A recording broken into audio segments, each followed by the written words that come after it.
It sounds dull, a married woman meeting a man in a coffee shop, but that day sparked an affair that would consume me for decades, challenging every belief I had about faithfulness. Chapter 1. A faithful married woman meets a man in a coffee shop. I know it sounds dull, but, life has a funny way of throwing surprises at you. You think you've got it all figured out, settled into your comfortable routines, and then, out of nowhere, something, or someone, comes along and turns it all on its head.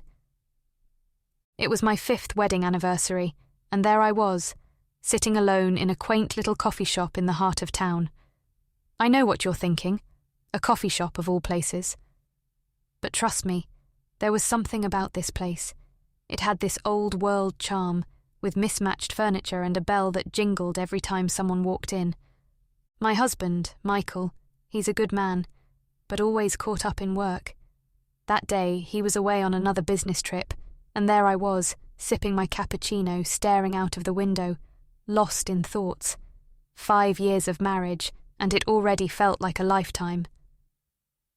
The coffee shop was buzzing with life, but in my little corner, it felt like time stood still. I was about to delve into my book when he walked in.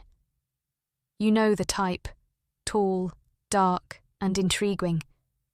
He had this air about him, confident yet mysterious. He ordered a coffee and sat at the table right across from me. Our eyes met for a brief moment, and I quickly looked away, feeling this unexpected flutter in my stomach. I tried to focus on my book, but my mind kept drifting back to the stranger. There was something about him that felt exciting, different from the mundanity of my everyday life. He caught me stealing glances at him, and that's when he did something unexpected. He smiled, a warm, inviting smile, and asked, "Is the book any good?" His voice, it was like a melody, smooth and captivating. We started talking, and it felt like we'd known each other for ages. He introduced himself as James. He was an artist, a traveller, someone who lived life on his terms. The way he spoke about his adventures, his passions, it was mesmerising. We talked about everything and nothing, from our favourite books to our dreams and regrets. I opened up about my life, my stable yet unexciting marriage, my longing for something more.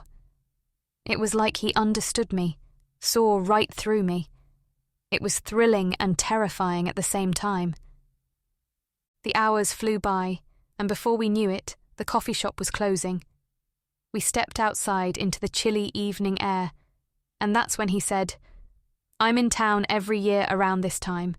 Would you like to meet again, same day, next year?" It was crazy, the idea of meeting a stranger once a year. But something inside me screamed yes. So I nodded, feeling a mix of guilt and excitement. We parted ways with a promise to meet again, no strings attached, no expectations. As I walked home, the weight of what I'd just agreed to started to sink in. What was I doing?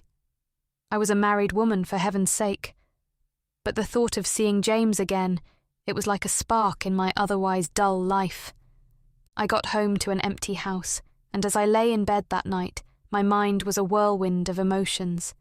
Guilt, excitement, confusion. I told myself it was just a harmless encounter, a break from reality. But deep down, I knew it was more than that. I had crossed a line, and there was no turning back. So here I am, a year later, counting down the days until I see him again. It sounds dull, meeting a man in a coffee shop, but believe me, it's anything but. It's my little secret, my escape from the ordinary. And as much as I try to deny it, I can't help but wonder, what if? And that, my dear listener, is where my story begins. In that coffee shop, with a stranger who unknowingly turned my life upside down. What happens next? Well, you'll just have to wait and see. But I promise you, it's going to be anything but dull.